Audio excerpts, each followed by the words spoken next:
So you've just bought F1 Manager 2022 and you start the game and you realise this is way more of a sim than any of us expected. There is a lot going on here and it doesn't always explain it well. So I'm going to give you here my 5 top tips for you to smash it in F1 Manager. So here we go. Now my number 1 top tip is you need to know how to manage pace in F1 Manager. This is pretty much the only way that you control the attitude of your car in the race. So you can see here you've got attack, aggressive, standard, light, conserve. And I have to say, in my experience, the benefits of being on attack massively outweigh the tyre deg.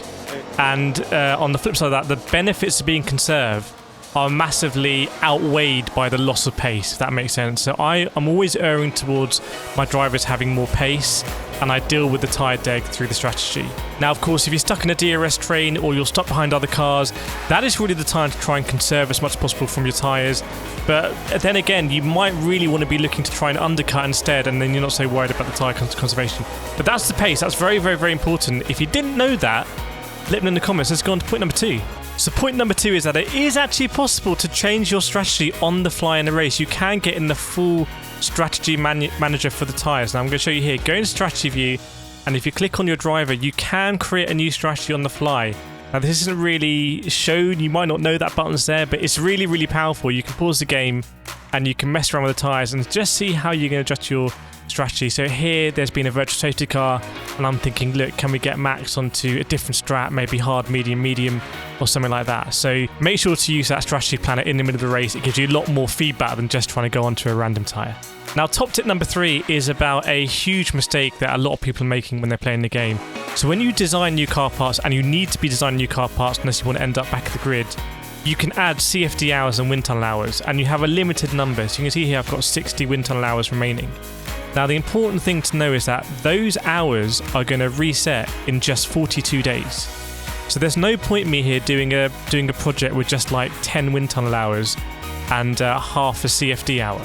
I need to be really using substantial amounts of these hours because they're going to reset anyway, and if you don't use them, you lose them. So make sure that you're going to have a couple of projects in this period. Make sure you're really allocating meaningful hours. You can see the difference it's making to the car part attributes, maybe like a percentage difference, so which is absolutely huge. So this is a real top tip number 3. Hope you find it helpful.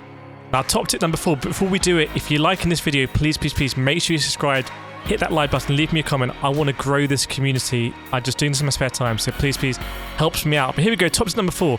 If you lose track of what car parts you've designed and not manufactured, this is the best way. Look at me scrolling over the parts here and look at latest design.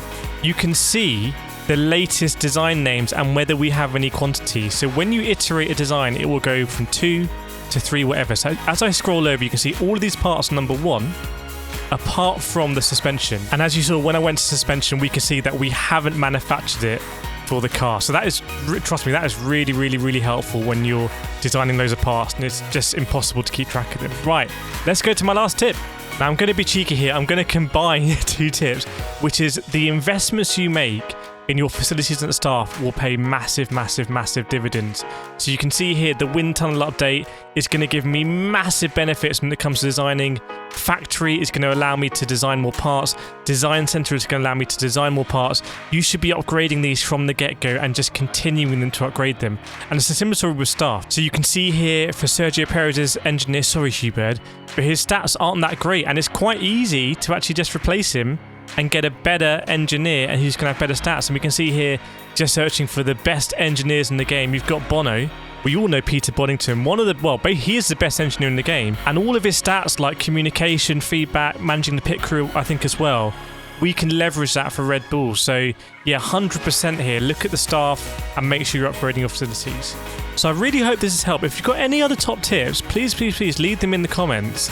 This is a brand new game. It's a brand new game for this channel as well. So like I said, please make sure you're liking and subscribing. It's helping so much. Share the video as well if you want. But if you've got any other feedback, leave it in the comments so we can kind of see what's what and hopefully just get better at this game, because I'm really enjoying it and I know a lot of you are as well. So there we go. That's the video. I hope it helped, and happy managing.